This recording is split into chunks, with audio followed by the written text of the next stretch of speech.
Primeiro webinário Entre Línguas, Educação Especial na perspectiva da educação inclusiva no Brasil e na Argentina em tempos de pandemia. Conversante Carlos Scliar. Tema: Aberturas, 12 de novembro de 2020, horário 18 horas. Apoio UERJ, Faculdade de Formação de Professores UERJ, Grupo de Pesquisa Vozes da Educação, PPG Edu, Processos Formativos e Desigualdades Sociais, FAPERJ. No Brasil e na Argentina, em tempos de pandemia, que é como a gente nomeou essas excusas para nos encontrar em final de tarde, de quinta-feira, um grupo de pessoas da Argentina, Brasil, México e Equador para conversar. Desde 15 de outubro, nós nos encontramos, então, em 5 ocasiões, com algumas pessoas, entre elas houve uma entrada da professora Karina Kaplan, da Universidade Nacional de Buenos Aires e da Universidade Nacional de La Plata. Depois, um segundo encontro, entraram Maria Soledad, Raquel, que são de escolas cordobesas em Argentina, e Tiago, que é do Instituto Nacional de Educação de Surdos, no Rio de Janeiro, para pensar a educação de pessoas surdas nesse momento e nesse contexto. No terceiro encontro, entraram na conversa Natália e Judith, da Escola Helen Keller de Paraná, em Entre Rios, Argentina, e Dayana e Débora, do Instituto Benjamin Constant, do Rio de Janeiro, que nos ajudaram também a pensar juntas o que vem sendo feito com estudantes diagnosticados com cegueira e baixa visão nesse momento. Na semana passada, a gente teve nosso quarto encontro com Mariana, Sara e Lívia. Mariana nos contou o que se passa na itinerância virtual, como ela falou, como ela chamou, nas escolas da ruralidade do Nordeste cordobês, e Sara e Lívia em escolas públicas da rede de Niterói, na região metropolitana do Rio de Janeiro. Uma delas desde a gestão de uma escola de referência e outra desde a mediação numa escola arborizada, como nos mostrou no Morro do Castro, em Niterói. Nos 5 encontros, alguns gestos discursivos nos interpelaram, e eu vou trazer alguns para a nossa conversa de hoje. Vamos para a escola fazer amigos. Nosso desafio hoje é estabelecer pontes, afirmar o giro afetivo para fortalecer um laço social em condições de desigualdade, interpelar a forma como se construi o olhar, a mirada na escola, como estar perto de cada um, como estar entre línguas, como pensar uma escola fora da escola, sostener e acompanhar trajetórias. E agora, como? Está acontecendo alguma coisa? Que é lo imprescindível? O que pode ter significado continuar a fazer coisas juntas? Uma pergunta que a gente pegou, roubou de um parecer que nosso amigo Carlos Scliar, que estará hoje com a gente, fez para uma de nossas professoras, Sara Busquet, na defesa de sua dissertação de mestrado. O que pode ter significado continuar a fazer coisas juntos? E, finalmente, a pergunta de uma estudante surda de Rio Quarto, a aluna de Raquel, que ecoou em todos os encontros. Professora, hoje há professora? Senhorita, hoje há senhorita? Hoje há senhorita? O nome do nosso webinário, como falei para vocês, ele também foi um nome que foi produzido coletivamente e que nos interessava afirmar no chamado a essa conversa. Nós escolhemos chamar nosso webinário de um webinário entre línguas e não internacional. Por quê? Porque afirmamos a necessidade de criar um entre que não seja o da tradução da língua apenas, apostando apenas na compreensão instrumental e meramente racional, em certa forma, do que estamos dizendo. apostamos que podemos conversar ainda que essa compreensão não seja literal.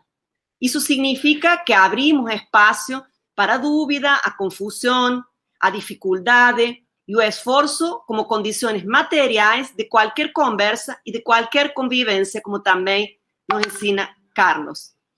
A gente não quis limar esse incômodo. Então, quem falava em espanhol podia falar em espanhol, quem fala em português, quem fala em portunhol, quem fala em libras.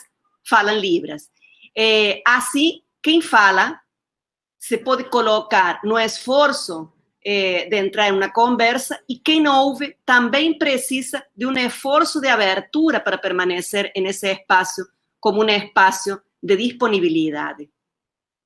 Afirmamos também no título do webinário o nome da Política Nacional de Educação Especial na perspectiva da educação inclusiva, criada pela gestão do presidente Lula em 2008 e que, como muitos de vocês devem saber, sofreu dia 30 de setembro e semana passada, retrasada, um fortíssimo ataque com a criação do decreto 10.502 do governo Bolsonaro, que instala novamente a possibilidade de que nossos estudantes sejam escolarizados em escolas e classes especiais. Seja, então, esse webinário um território de resistência como um gesto coletivo que afirma os princípios de uma educação mais que para todos, para qualquer um, como também nos ensina Carlos. Passaremos hoje, então, nossa tarde, esse final de tarde, depois da siesta, como se diz, como podem fazer alguns argentinos ainda, uma siesta, depois de uma siesta, nos encontramos essa tarde abrindo palavras para poder mexer naquilo que há dentro dessas palavras com nosso queridíssimo amigo Carlos Esclier, querido companheiro, amigo e sempre alguém que ouve, escreve, lê e produz escola junto com a gente. Queria, para chamar a Carlos, ler um trecho, apenas um trecho de uma abertura que ele mesmo escreveu para um livro já um pouco velhinho, Entre Pedagogía y Literatura, un libro organizado por Jorge La Rosa y Carlos Esclier, y editado pela Minho y Dávila, y tem uma abertura nesse livro escrita por ele. E aí eu queria trazer as palavras dele para dar a abertura e a entrada a Carlos. Digamos que uma apertura, qualquer apertura, toda apertura, no es más que una voz débil y una letra confusa que deberá continuarse, prolongarse, aunque no completarse en la lectura, diría yo, en la escucha del otro, con la lectura del otro, con la escucha del otro. Una apertura no es otra cosa que el deseo de mostrar algo sin tener mayor seguridad acerca de su identidad, de su nombre, de su pertenencia, de su corporalidad, de su origen y destino. Entonces, bienvenidas a las aberturas, bem-vindas às aperturas con nuestro amigo Carlos Esclier.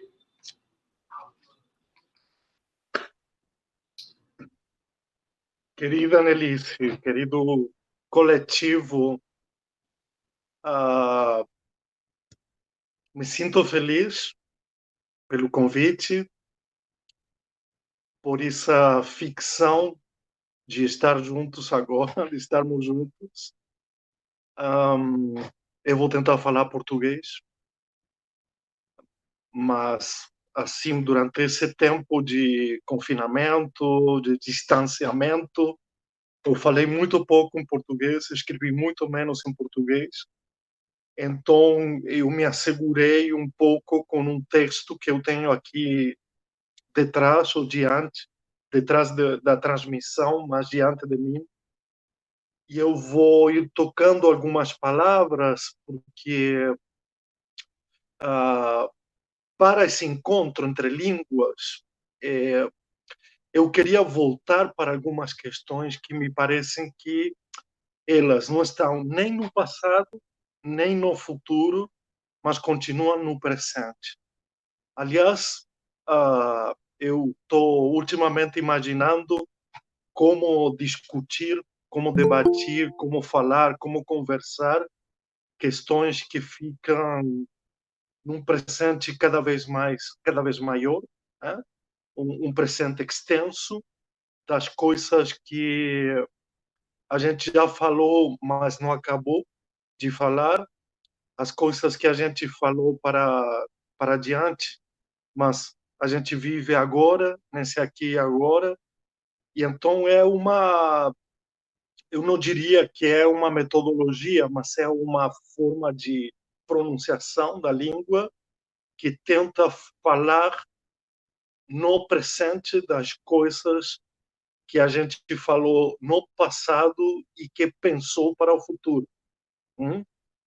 É bem complicado esse estilo, essa forma, esse jeito de falar, porque ele é incômodo, ele incomoda, é incômodo para mim, ele incomoda ao mesmo tempo, porque ele não é hipócrita, ele tenta ser singelo, honesto,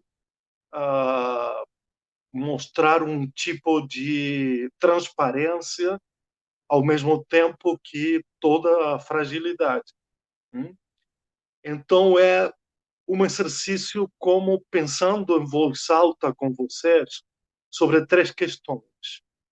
Já que a Annelise, no momento, colocou essa questão, eu quero voltar para o estar juntos. E eu não vou mencionar nada sobre a pandemia, porque eu prefiro agora me retirar dos noticiários, da linguagem do dia a dia e tentar achar a possibilidade de pensar para além ou para quem da pandemia, para além ou para quem do antes e depois, justamente porque eu prefiro falar daqui e de agora, e vocês vão ver quanto isso tem a ver com a pandemia, ainda que eu não fale dela, tá? Então, de um lado, vou falar dessa questão de estar juntos. De outro lado, vou falar um pouco sobre as diferenças.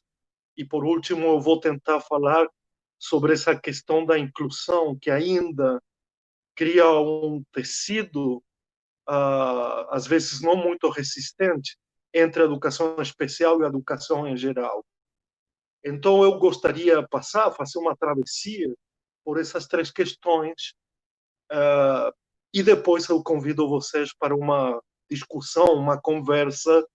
Então, eu vou falar 4, 5 horas e vamos fazer uma discussão bem interessante em 3 minutos, tá? Essa é a minha proposta. Tudo bem com isso? Pode ser assim, não?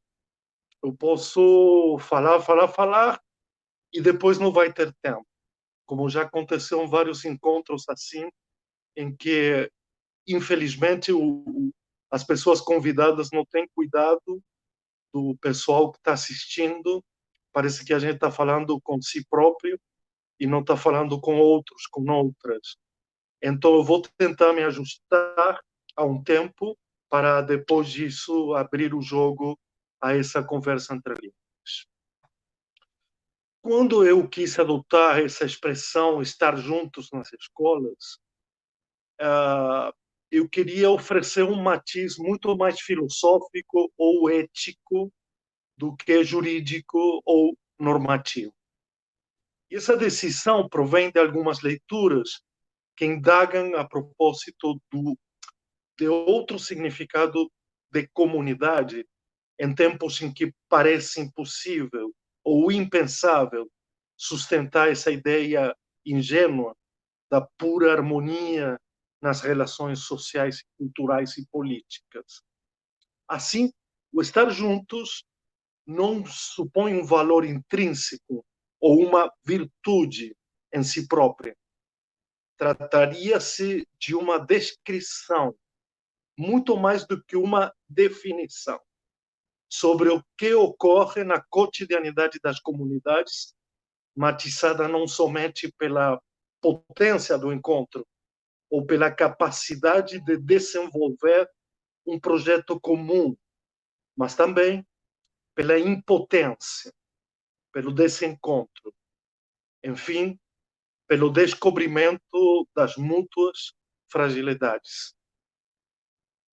Na descrição narrativa de uma cotidianidade escolar, o que me interessa buscar, procurar, o que fazemos é o que fazemos ao estar juntos, partindo do princípio de que não se trata só de contiguidade ou continuidade entre corpos e pessoas, mas também de conflitos, dificuldades para compreender, para conversar, etc.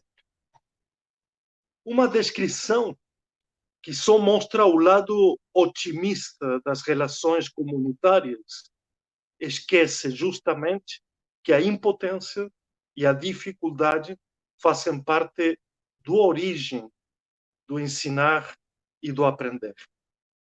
Tudo aquilo que não sabemos e não podemos, tudo o que nos resulta aparentemente impossível, faz parte das práticas comunitárias, tanto ou mais do que aquilo que sabemos, que já podemos, do que aquilo que é somente possível. Mas não se trata de aproximar ou assimilar o estar juntos a um laboratório de convívio, de convivência, sem que exista alteridade e sem que exista a perturbação.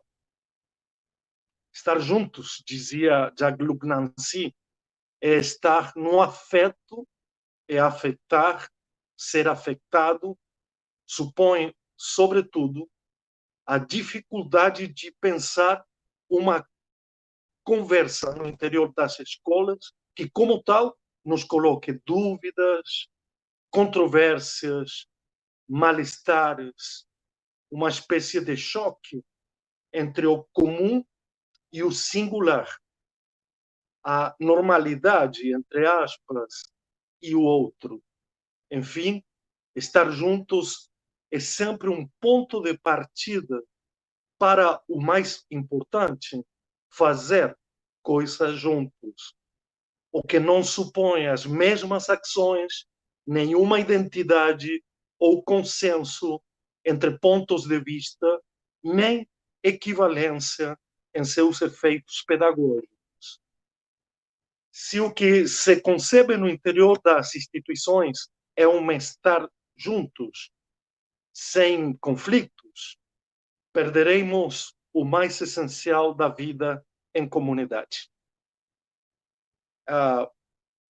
Uma tensão incessante entre identidades e diferenças, a pluralidade de formas de vida, a possibilidade de transformar certas existências em outras e, o mais importante, o perceber que não existe destinos traçados de antemão, que possivelmente as escolas sejam o único e o último lugar onde, para muitos indivíduos, põe-se em jogo a invenção de uma outra linguagem e a concretização de outras vidas. Para isso, necessitamos da linguagem, ou, para melhor dizer, de uma linguagem que nos fale diretamente. Sabemos que esses não são bons tempos para uma linguagem assim, desse jeito, que algo da linguagem ficou sujo, que já não toca a realidade, ou que a abandona à sua própria sorte, que algumas palavras não dizem, ou que pretendem ou se revestem de uma falsa moralidade, que quando se fala, muitas vezes já não há ninguém dentro, nem ninguém para escutar, que padecemos da asfixia da linguagem. Essa sorte de limite, sem fundo dentro, sem ninguém para escutar, como falei antes, no qual se tecem simulacros de conversa travestidos de denominações, a perda irremediável da imagem, da invenção, da metáfora, para poder realizar uma travessia de vida muito mais criativa. Assistimos a um abandono do sujeito pela linguagem. Seu confinamento, seu desligamento, o desterro da sua voz. Como se de tanto falar e falar, houvesse um momento no qual a linguagem minasse um território até então ignorado, ou da ligeireza habitual das palavras, confiança cega e habitual no sistema, a mesquinhez dos sentidos, da crença de que é possível falar sobre qualquer coisa, da dissolução do mito, onde o mundo é representado como questão de uns poucos nomes, uns poucos adjetivos. Há uma palavra que talvez nomeie a relação diferente que se quer ter com a linguagem: a detenção. Não no sentido de contenção, nem de suspensão, porém de espera, de pausa, de parênteses, da expectativa do discurso, da modulação de uma voz prestes a se expressar e a se escutar. Talvez não possamos fazer outra coisa que deter as palavras, não reter, dar-lhes ar, pausa, sopro, ressonância. Timidamente, sabendo que não queremos ser partícipes dessas cerimônias funestas da fixação dos termos, nem da clausura dos sentidos. Dá pena quando o falar ou o pensar criam um pacto espúrio entre a linguagem e a normalidade. Quando se nomeia um ser, qualquer um, na superfície de seus atos, ou se lhe impõe o contorno opaco de uma única identidade, ou se inclui não como um próximo, não no interior de uma conversa, não em um ato educativo, mas como uma figura abstrata de um direito ou de um jargão jurídico formulado a uma distância sideral. Se pensarmos a norma nos termos da língua e das instituições educativas, permanece a sensação que a relação de transmissão, que na relação da transmissão, a língua dá passagens de uns a outros, ou evita-se a excepcionalidade, que é outro modo de dizer se exclui, ou convida a se somar a uma ordem pré-estabelecida, que é outra forma de dizer inclusão. Fora dessa fórmula, permanece apenas o radicalmente bizarro, o exótico, o completamente estrangeiro a toda a noção de convívio.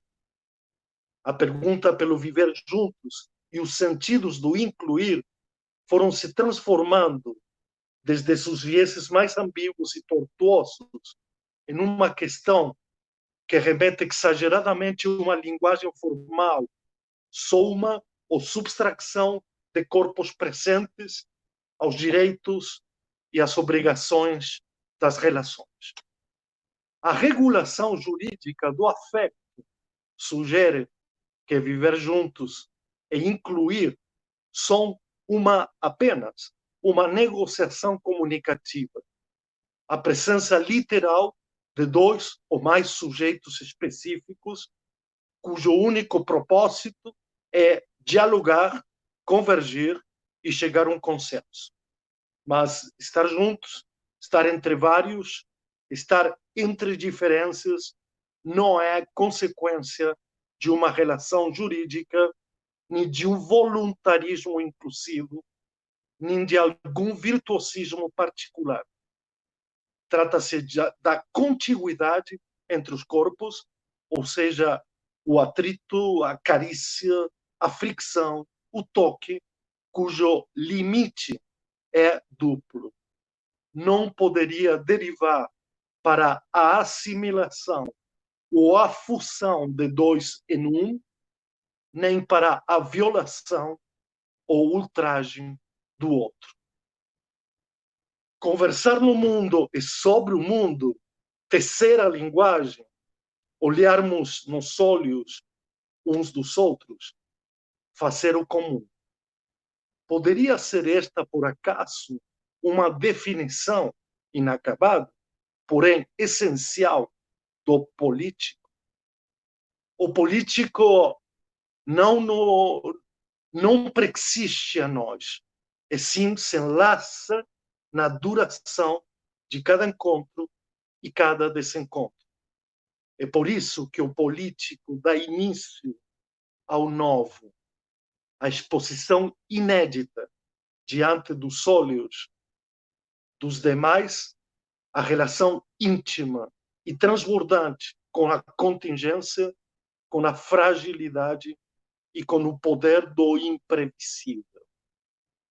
A linguagem da educação que a gente quer é aquela da amizade, da igualdade, do fraterno, da singularidade, do público e da multiplicidade. A manifestação extrema do estar juntos, que não admite nem cognição, nem autoritarismo. Uma relação essencial, onde o gesto de conhecer não é apenas uma opção entre várias, senão a própria vontade de renunciar ao conhecer, de declinar do interpretar, traduzir ou explicar. Uma relação, então, em que a voz de um e do outro se escutam mutuamente. Ao ensinar, deveríamos deixar passar o que já sabemos e atravessar pelo que ainda não sabemos. Deveríamos oferecer signos, palavras, textos, sabores que possam atravessar aqueles que os recebem. Educar como uma travessia ao mundo e não como uma representação ou duplicação ou seleção de certo tipo de mundo. Ensinar também é uma arte que conjuga a travessia e a pausa. Caminhar entre passados, presentes e porvires distintos. Caminhar para os lados, para viver juntos durante o ensinar, detendo-nos a escutar, olhar, escrever, ler, pensar, brincar, narrar, estudar. Deter-se na linguagem para não sermos devorados pela voracidade deste mundo.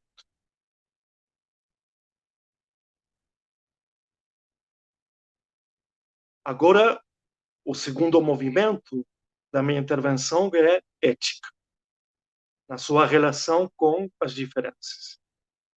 Se a primeira tem a ver com a linguagem, com a procura do comum, com o que significa estar juntos, para dar passo a oferecer juntos, agora eu vou colocar tudo isso num contexto pessoal, humilde da ética. É preciso voltar a pensar em nossa relação com aquilo que difere do que queremos ser nós mesmos. É preciso não só a transparência, é preciso algo mais. Um gesto talvez não comedido, não só uma mudança de narrativas, conceitos, biografias, ou uma reescrita que corrija o disparate anterior. Uma ética da fragilidade. A fragilidade própria como o cenário da nossa sensibilidade e do nosso pensamento. A autonomia, que também quer dizer deixar em paz, não abandonar, não ser indiferentes, deixar em paz. É uma experiência da fragilidade, porque se trata de um saber no corpo. A insurreição dos conceitos frente à complacência indiferente. Não ser impunes quando falamos do outro, não ser imunes quando o outro nos fala. A ingenuidade é tão perigosa quanto a obsessão. O território das diferenças se encontra devastado pelas sucessivas cruzadas que tentaram acabar com a alteridade. Ainda hoje, a cultura, o social e suas instituições atravessam campos minados, mudanças de nomes, cantos de sereia integracionistas, a supremacia de uma linguagem jurídica e o reposicionamento da ideia do normal, a beleza anoréxica, digitalizada dos corpos contemporâneos, não fazem mais do que nos oferecer um espelho que deforma, um espelho que não devolve a imagem desemparelhada do humano, mas produz outra imagem, a semelhança da normalidade. É questão de um medo milenar, de um misterioso conceito de beleza, da incapacidade em tornar muito mais extenso o alcance do humano. E o que emerge hoje é, pelo menos, ambíguo. A travessia que consiste em apagar a fixação do normal como o natural, a confusão entre exclusão e inclusão e a pressão que exerce nos corpos publicitários não nos deixam em paz. Parece que a civilização se acalma ao reconhecer com distância a existência da diferença, mas o faz de um modo hipócrita, reticente, de forma jurídica, não eticamente. Acho que a linguagem dos direitos alcançou sua máxima aspiração e expressão. No entanto, sabemos que um certo tipo de subversão e radicalidade se torna necessário. Já não se trata de um novo modelo de deficiência, nem de uma nova organização escolar, nem de novas arquiteturas, nem das conhecidas políticas da identidade. A questão é indagar, ou a questão a indagar é o si próprio, o si mesmo. O problema é o nós mesmos, a cada vez que é ou igual, ou comum, ou normal, são pronunciados como origem e centro do universo. A razão que nos assiste, desculpe, a razão que nos assiste para definir de uma vez e para sempre o outro sujeito se desvaneceu quase por completo, pulverizada em seus argumentos e esfarrapada em sua naturalização. Não existe mais o sujeito ou, para dizer melhor, nunca houve um sujeito autocentrado, onisciente, capaz de se completar e de se tornar absoluto, acabado. É esse o argumento a desmitificar. Sermos capazes de uma teoria da fragilidade, do fragmentário, da vulnerabilidade, do incompleto, e já não como condição precária de agonia, porém como aquilo que nos faz humanos. Não cair na armadilha que nos prepara nas estreitas éticas feitas sobre medida e que só nos propõem resguardarmos-nos diante dos demais, apenas aceitando-os, respeitando-os, tolerando-os. Nesses espaços, nesses territórios e relações está o corpo, a centralidade do corpo, o ser um corpo e não só ter um corpo. E vou para o último movimento. Todo o poder que se reúne em torno do normal, da normalidade, encerra, ao mesmo tempo, uma profunda suspeita a propósito de sua origem, sua construção e o seu fundamento. Propor-se uma historicidade da educação e das suas instituições supõe assumir o risco de uma longa confrontação mitológica, filosófica e pedagógica entre aquilo que parece ser o correto, o habitual, o natural e aquilo que se desvia, que se contraria, que não parece fazer parte do repetido e do esperado. Embora agora se assista a uma sorte de complacência generalizada, um optimismo consensual acerca do lugar do comum em educação, trata-se, sem dúvida, de uma calma tensa, de uma espécie de relação ainda afetada pelas distâncias e pelas incompreensões. Diz-se que a reconciliação está ao alcance da mão. Sujeitos historicamente distantes e dos quais nunca se esperou muito, agora são levados em conta e colocados no centro das discussões sobre atualizações pedagógicas.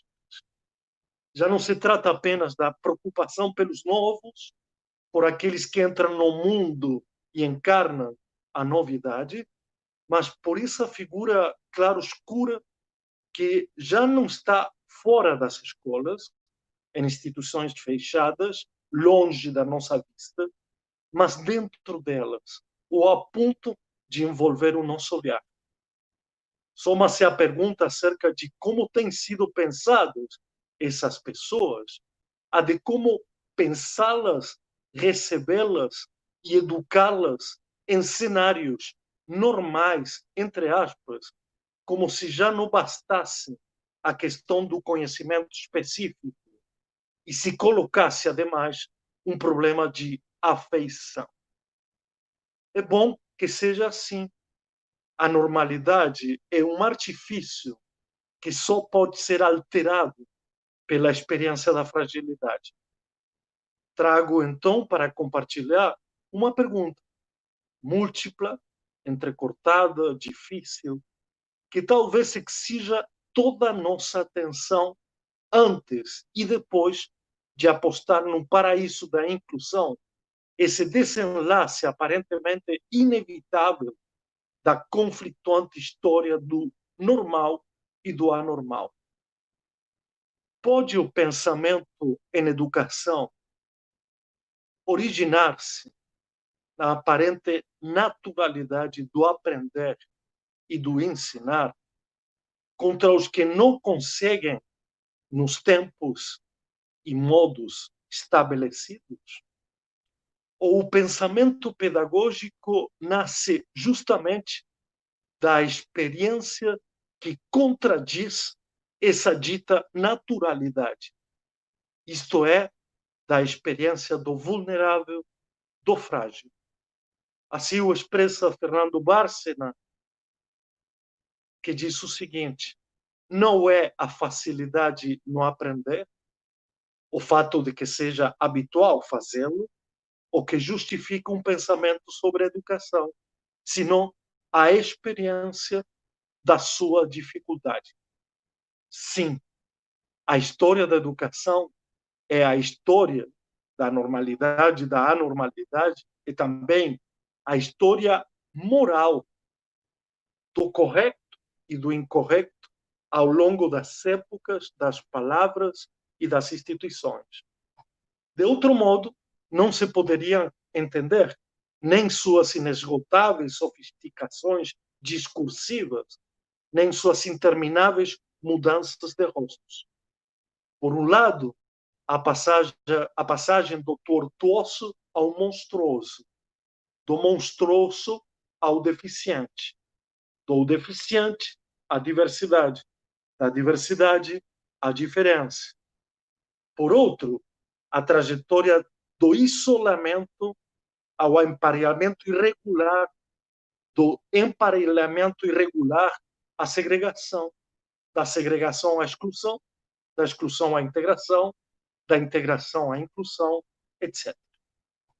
As decisões que foram tomadas a respeito dessa história mostram, de modo geral, um caminho paralelo e o ocultamento das verdadeiras encruzilhadas entre duas estruturas ainda irreconciliáveis.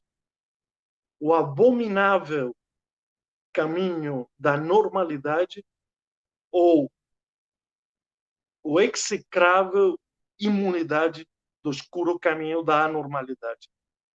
No trânsito pelo caminho da normalidade, tudo parece ser questão de afirmar e afinar a razão progressiva. O que não se sabe já se saberá, o que se ignora já se revelará, pois o centro de gravidade é um sempre e o mesmo, que é o normal. Na travessia pela anormalidade, o caminho está cheio de invenções e descobrimentos, a fim de reconduzir aos perdidos ao seu verdadeiro destino. Já sabemos como essa história está fortemente narrada na língua do normal, uma língua segura de si mesma, arrogante, falada ou escrita, de uma posição de privilégio, cheia de si, vestida todo o tempo de eufemismos, inescrupulosa. Mas também ela fica fatigada, caída ao chão, pisotada, uma língua sem ninguém dentro, com palavras que não cessam de atirar o nome da diferença e esconder a mão poderosa da normalidade. Essa língua assume para si o desafio de pensar o que parece já pensado e, de certo modo, anacrônico. A introdução da diferença como modo de resolver a perturbação da alteridade. Frente à calma que oferece o idêntico, o mesmo texto, a mesma voz, os mesmos seres, a diferença não faz mais do que projetar o indefinido, a perturbadora sensação do estranho sem nome. Por isso, ao se pensar a diferença, sente-se mais medo que paixão, mais repugnância que comoção. E por isso mesmo, como disse Foucault há muito tempo, é como se experimentássemos uma repugnância singular em pensar a diferença, em descrever os afastamentos e as dispersões. Talvez por isso mesmo é que boa parte das culturas ocidentais se tornaram capazes de fantásticas retrospectivas e prospectivas das diferenças, mas incapazes, no entanto, de um pensamento que difera de si no presente, no instante em que algo nomeado como diferente toma seu lugar em uma parte inesperada em que não havia nenhum lugar, no momento em que se pensa com um pensamento não pensado, ali onde não havia pensamento e onde se fala numa língua nunca escutada ou antes pronunciada. Em meio a tudo isso, nunca se deixa ver a ideia, o conceito ou a armadilha da normalidade como o verdadeiro problema a colocar e sobre o qual pensar. A inclusão chegaria como promessa para acabar com o normal, já que todos somos iguais e todos somos diferentes, segundo diz o vazio slogan. Então, ninguém poderia ser excluído, pois todos somos sujeitos de direito à educação. Desculpem.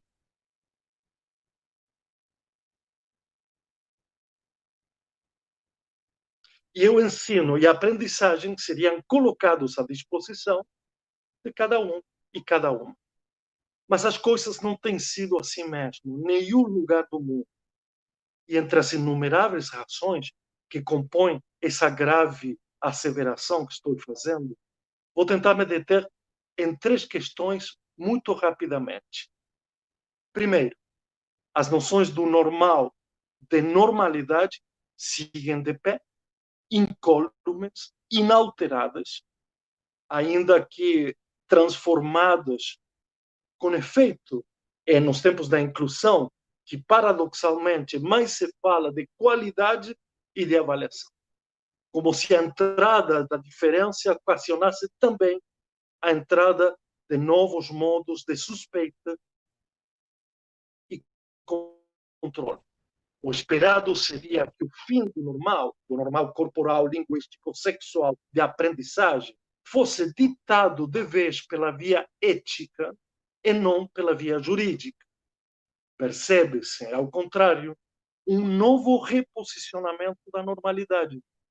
Uma normalidade mais flexível, caso se queira, mas ao mesmo tempo sujeitadora de modos e tempos de aprendizagem, modos e tempos de ensino e modos e tempos de avaliação.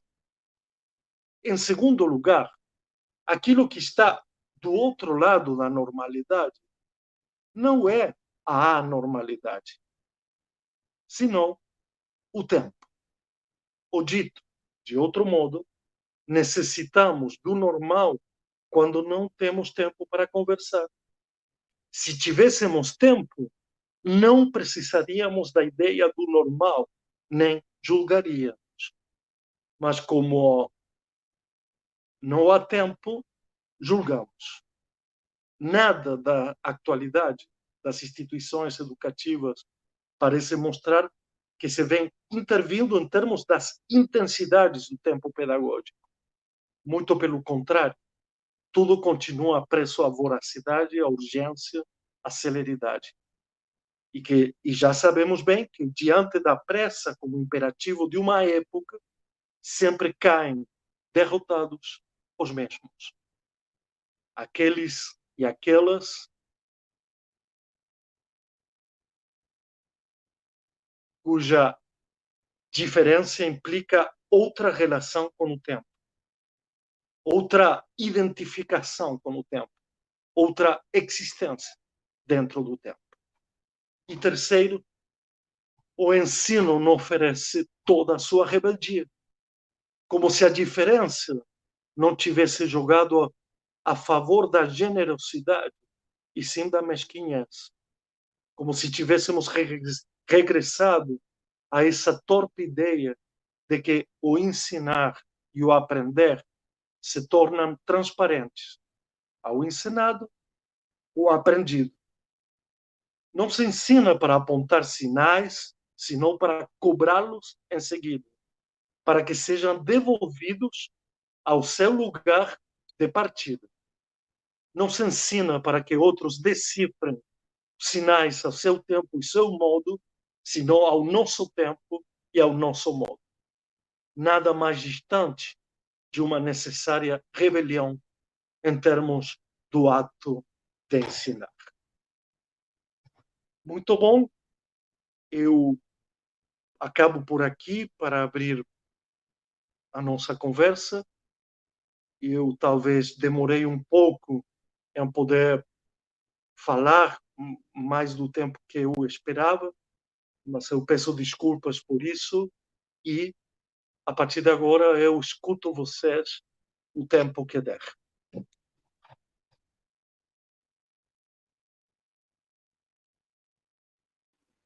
Gracias, Carlos. Muchísimas gracias. Gracias por el esfuerzo de entrar y de permanecer en la conversación, por la disponibilidad para pensar juntos,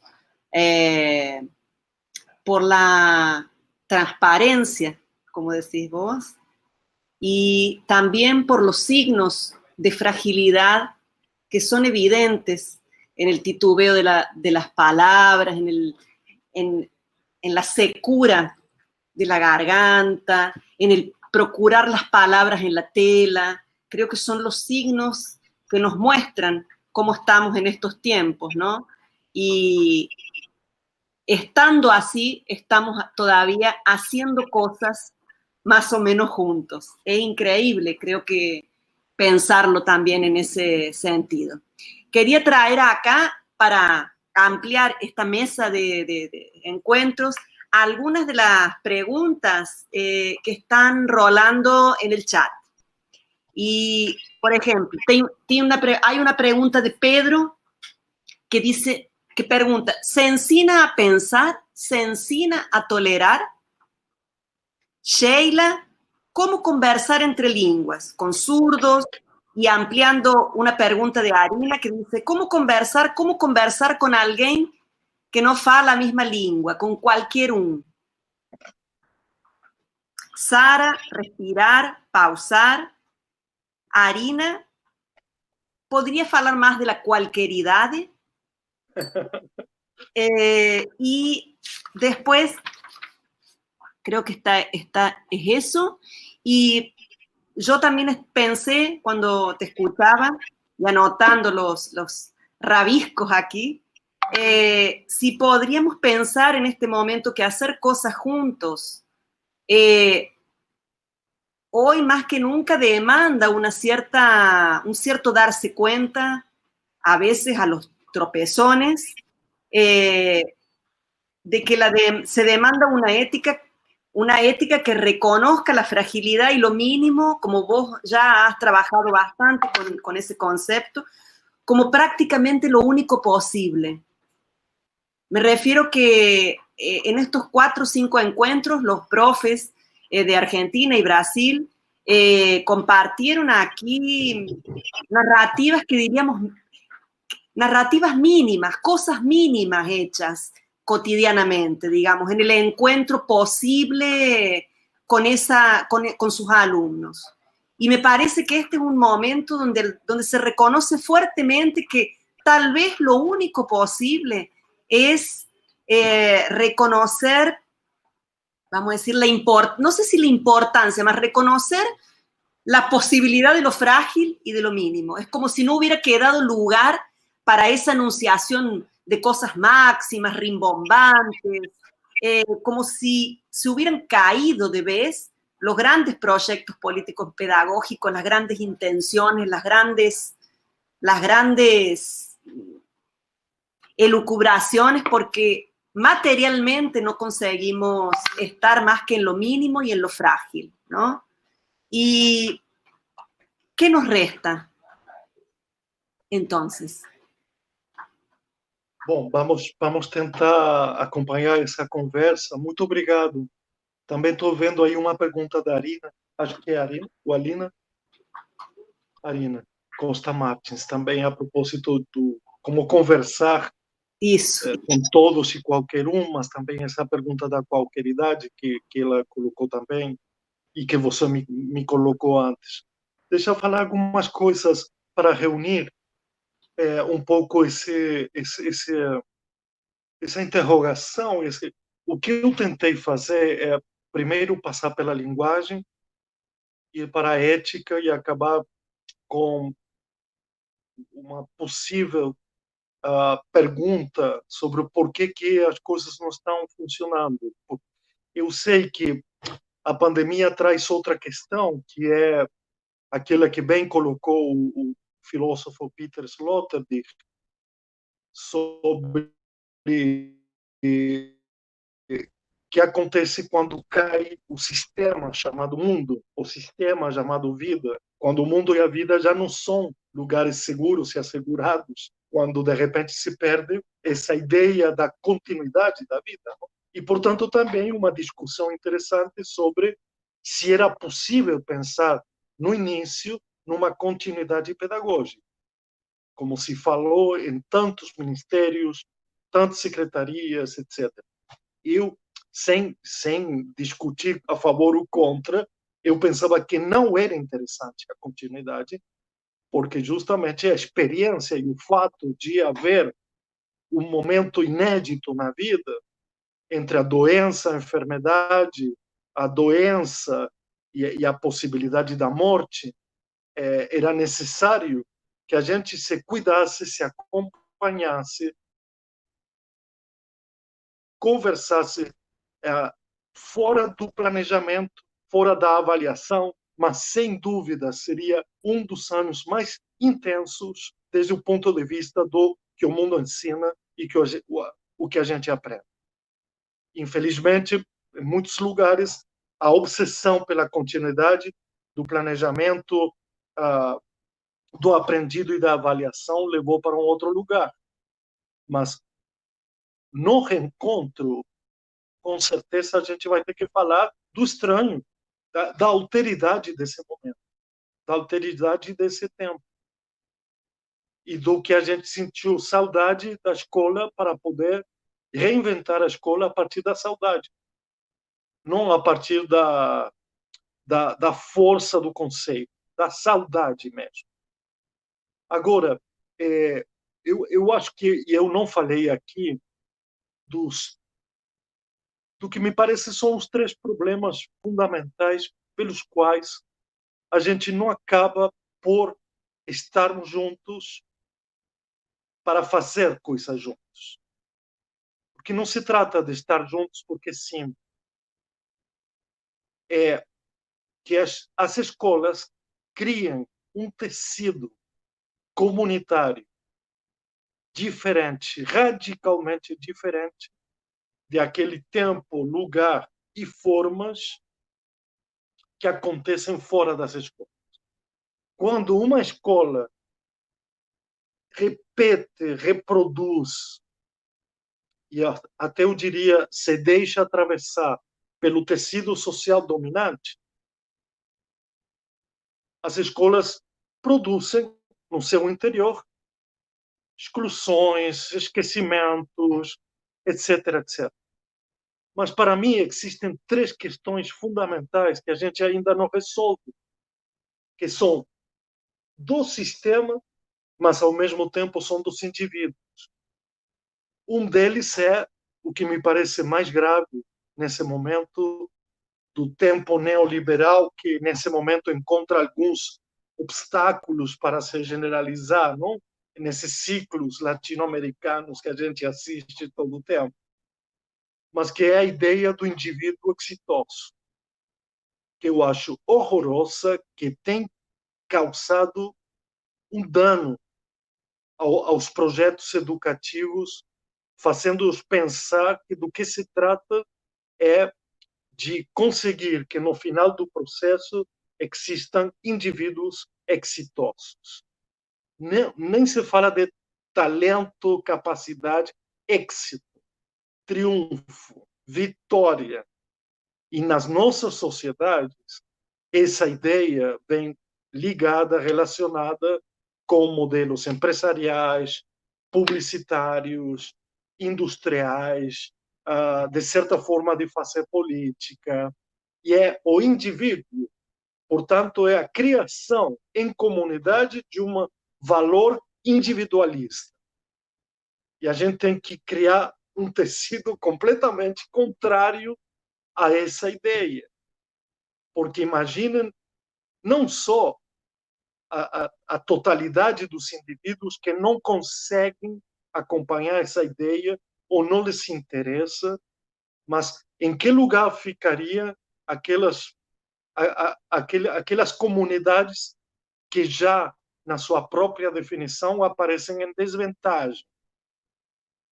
Então, tem sido ridículo por parte dos educadores, por parte nossa, soster, manter, se aferrar, se agarrar a uma ideia de êxito.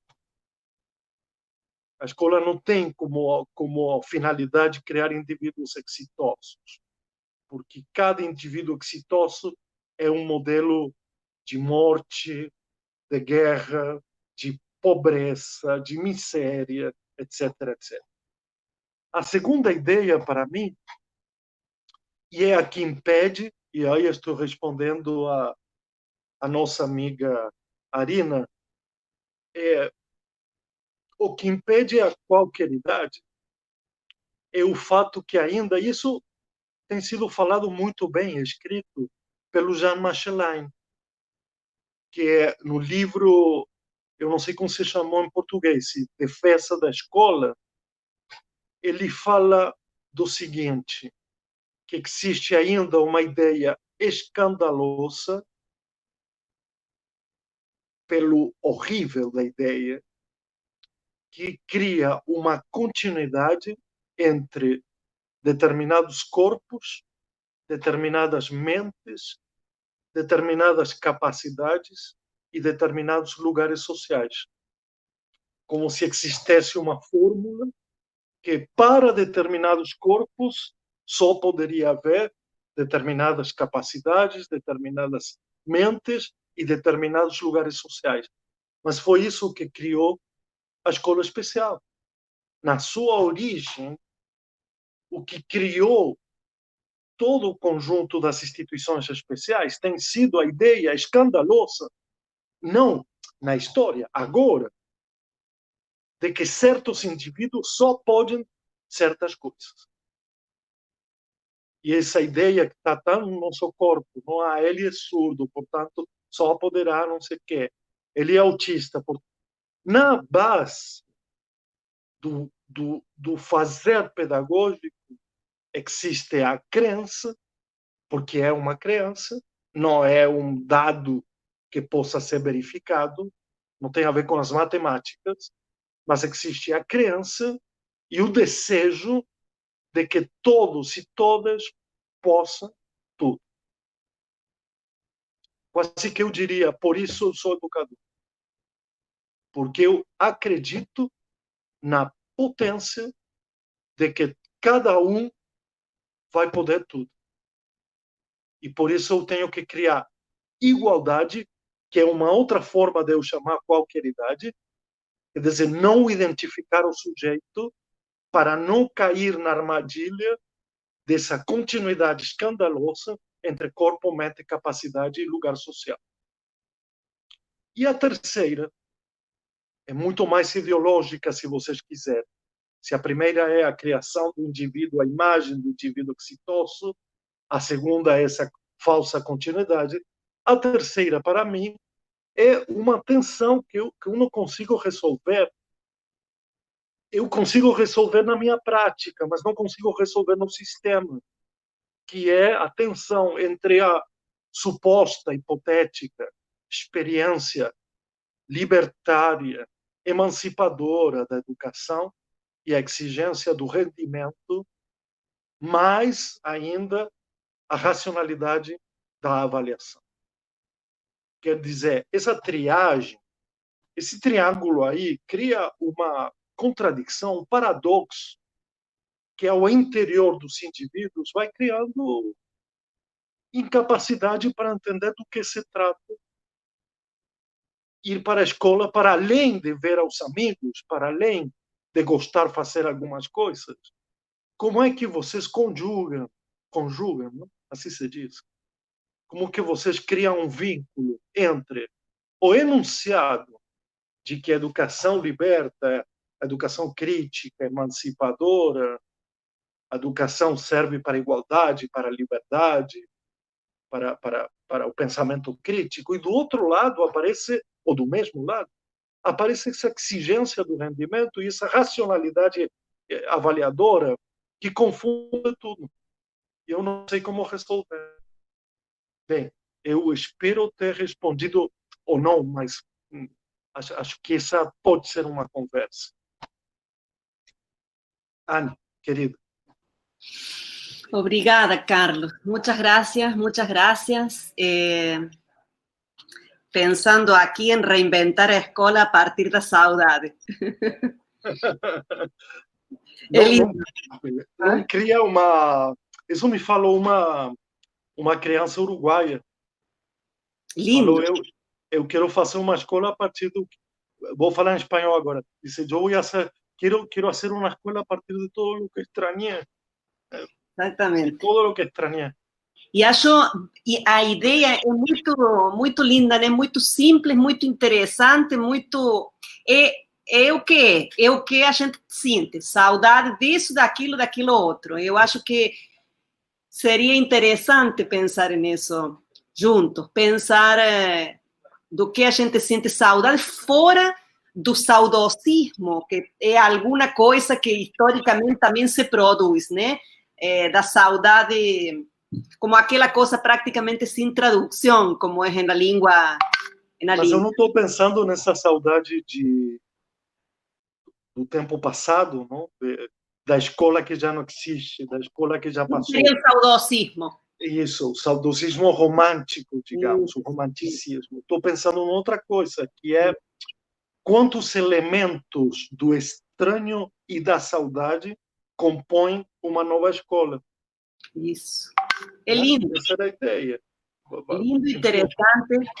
E tomara que a gente possa pensar nisso junto. Carlos, eu, assim, muchísimas gracias por ese encuentro, por por no haber dormido la siesta hoy. Não tirou uma sonequinha aí, não. Tirar una sonequinha. Por el trabajo impecable, digamos así, de disponibilidad, ¿no? De encontrarnos, estar juntos, sabiendo que estamos en un momento muy de sobrecarga y cansados de este tipo también de participar, no de los encuentros, no de las conversaciones, pero con saudades de nos encontrar y no apenas estar en pantalla, ¿no? Es una cosa extraña, como vos decís. Entonces, el esfuerzo, creo, y la disponibilidad por estar presentes, por estarmos juntos, da forma que a gente pode, realmente muito importante para nós, para o povo que está assistindo, 40 pessoas que estão assistindo, que estamos hoje aqui. Um abraço às 40 pessoas. Queria... A intérprete, coitada. Sabe? Queria, para fechar ou para abrir este Essa é a abertura ou fechamento? Esta é a abertura de fechamento. É uma abertura. Queria passar, vamos a ver se é possível, um vídeo de 3 minutos, que é um vídeo que estou deixando a intérprete de Libras doida, tadinha, nessa entrelínguas, assim. Um vídeo de 3 minutos que a gente no coletivo Diferenças e Alteridade na Educação produzimos juntas para um encontro há pouco tempo dos amigos da Universidade do Estado de São Paulo, um encontro sobre a escritura. Queria trazer esse vídeo à forma de fechamento dessa abertura e desse webinário que foi um prazer fazer em 5 encontros e nos encontrar, particularmente para mim, me encontrar com minha gente na Argentina, minha gente no Brasil, materializar esse entrelugar que você também sabe e conhece como é estar nessa fronteira, né? Tão complexa. Foi muito bom nesse momento para mim poder fazer esse espaço fronteiriço e entre línguas e meio confuso, né? Eu te agradeço, estou com muita vontade de te ver, de te encontrar. A gente fica muito feliz quando se encontra, e a tua turma, que eu sempre acompanho de alguma forma. De mulheres poderosas, que Carlos Esclier participa habitualmente lendo os trabalhos de monografia, dissertação de mestrado, agora proximamente tesis de doutorado, com disponibilidade, com amorosidade, sendo crítico, mas sempre muito amoroso, respeitoso. É para a gente de uma gratidão enorme, Carlos, de poder fazer isso de forma amiga mesmo, de forma disponível. Então, vou passar o vídeo, vou ver se é possível, e a gente depois, com isso, vamos fechar, tá bom? Evelyn, então, depois do vídeo, pode parar o YouTube. Mas, Carlos, você não se vai, que a gente tem que se despedir, né? Tá certo, tá certo. Vamos ver se eu consigo. Se eu consigo, se não...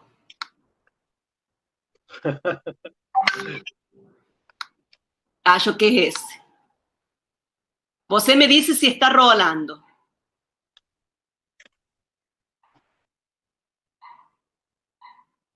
Não, não é isso, não. Diz que está compartilhando a tua tela, não? Aí. Educação. Educação como resistência das potências criativas. Costurografia e amizade.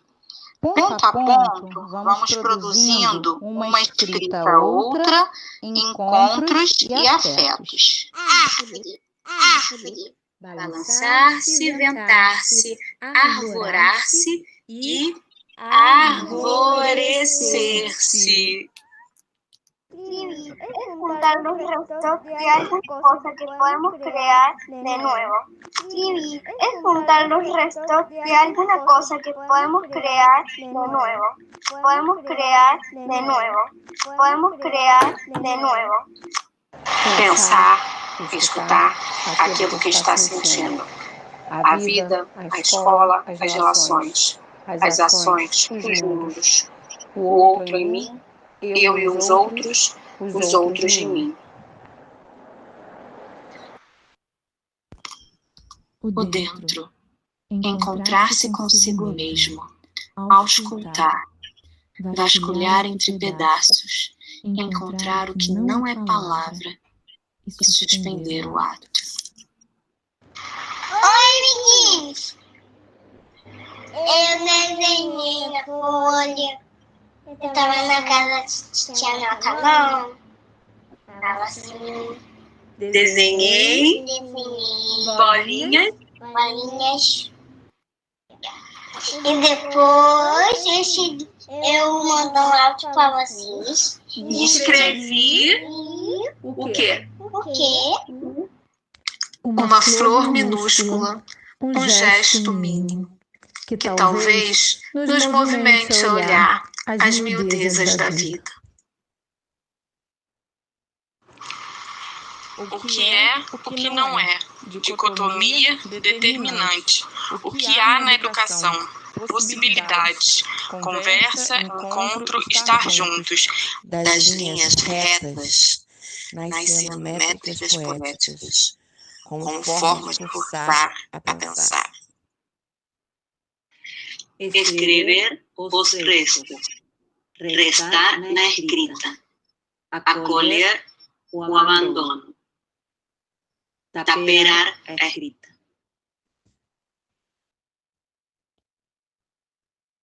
Infância, natureza, cuidamento e vida. E encontrar, e conversar, e estar, e cuidar, e cuidar, e cuidar, e pesquisar, viver, caminhar, apostando na política do encontro para reexistir e reinventar o mundo. Imagens e narrativas produzidas por estudantes, professoras e famílias do coletivo Diferenças e Autoridades na Educação. Coordenação, Annelise Ribeto. Edição e produção, Sara Busquet. FAPERJ, Vozes da Educação, FFP, PPG do UERJ.